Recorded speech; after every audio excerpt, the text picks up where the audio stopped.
Hi, this is Joey Scuff from Taekwon-Do, and this video I want to talk about sine wave. So sine wave, if you're never done ITF style before, is going to be a new concept. You've probably seen it.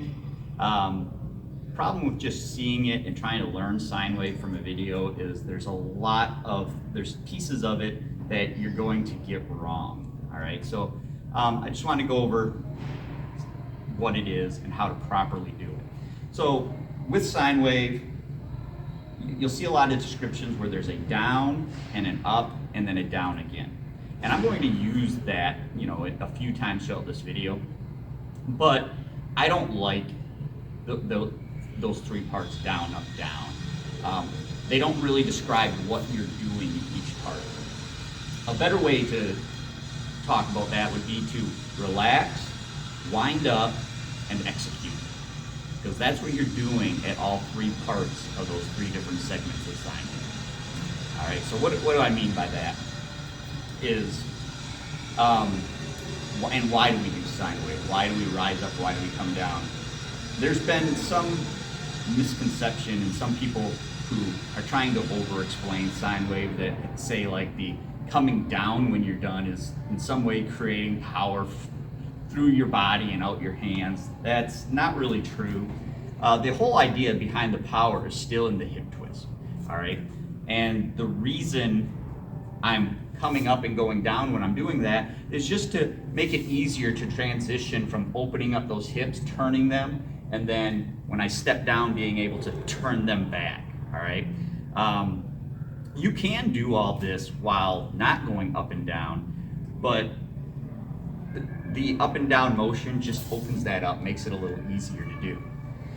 The other misconception is it's not about your head height. There's times that during the down, up, down portion, your head doesn't change level, all right? What they're talking about with down, up, down in the sine wave is not your head, it's your knees. Another term for sine wave in the encyclopedia is knee sprain. So sine wave all happens here, down in your knees, not in your upper body, all right? So, and again, it's about getting that hips, getting the core involved in your technique. I like to think of a major league pitcher, all right? When a major league pitcher, if you watch them pitch, they, as they're winding up, they're coming up really high, they got their leg lifted, and as they throw, they're coming down and turning the body into that pitch to get as much power as possible. So that the motion the major league pitcher goes through is really sine wave exactly. That's what they're doing there. So, what does that mean for Taekwondo? As I'm moving, the first step I make is I want to talk about this intermediate position.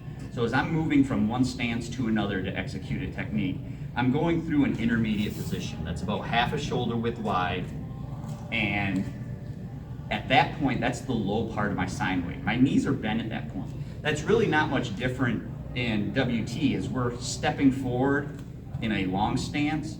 As we get to this halfway point, our knees are bent, and then we step forward the rest of the way, keep our head level.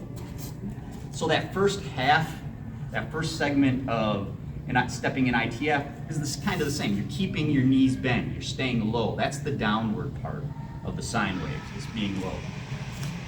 When I go to this intermediate position, let's say I'm just stepping forward.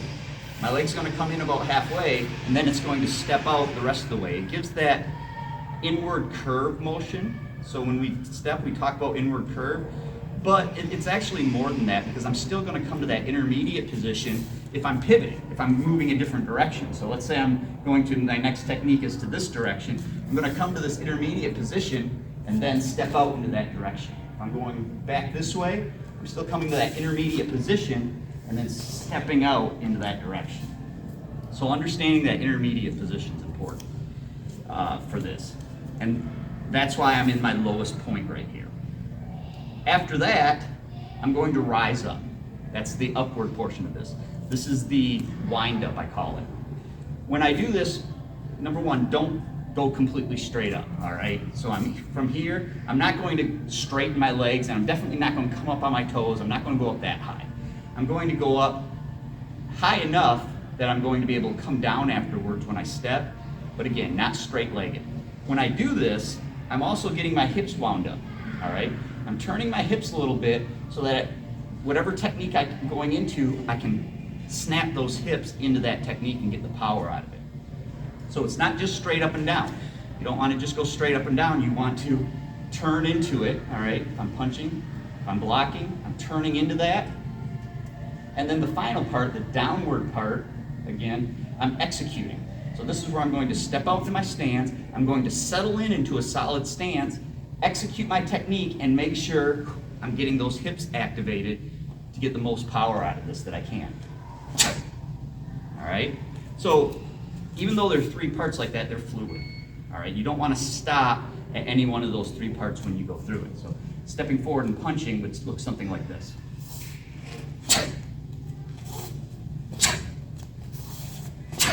All right? Common mistake I see with this is when people are moving forward, they'll come up as they're stepping forward instead of staying down low. And this creates what we call the buzzsaw wave, and it's incorrect. So that'd be something like this. They think they're doing sine wave, but they're not doing the same thing, all right? It's got to start with that. Coming down, then rise up, and execute. Some differences with this when you're standing in place. So if I'm not moving to another stance and I'm just staying in the stance, like the Do-san pattern, for example, from here, I still have to come down a little bit, all right? So to do that, my back heel is going to come off the floor a little, and my back knee is going to bend, all right? Getting me into that relaxed state. Don't make this too low. You don't want this to be something that is difficult to stand up from, all right? It's just enough to come down a little, to be relaxed. If you just think, just let your body go. That's all it is. I'm just relaxing. From here, I'm going to wind up. Again, I'm coming up and I'm twisting. Don't just come straight up. Get your body ready to twist a little bit. And then when I execute, I settle back in to that solid stance, going downward, but more importantly, twisting the core into that punch. All right? At full speed, it'd look like.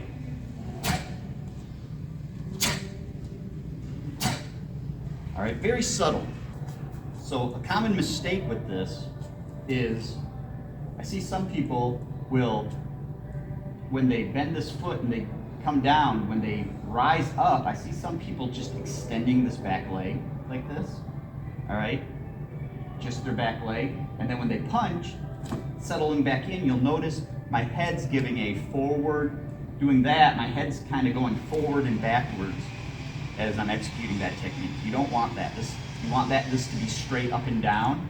So as you rise up, make sure you're going straight up and down into that technique and not rocking forward and backwards. In a sitting stance, it's kind of the same way. The sitting stance is how we first introduced sine wave to white belts. When you're in a sitting stance, you are going to relax a little bit.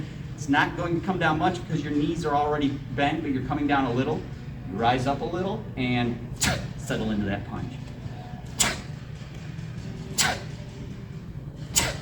But you notice a little bit of turning back so that I can get the core into every one of those punches. I'm going to show you an example of this using the first 4 movements of Chun-Ji. So in Chun-Ji, I'm going to get ready to do the first low block in this direction. I'm in that intermediate position, ready to go. I'm going to rise up and then step out into that low block. Moving forward, intermediate position, rise up, turn, execute. Going all the way back this way. I'm going to come all the way around low. I stay low, coming all the way around to this intermediate position. From here, rise up and then step out with the hips.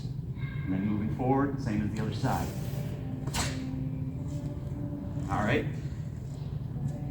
That's proper sine wave. Obviously, there's going to be some differences for every single move, but that's the general idea.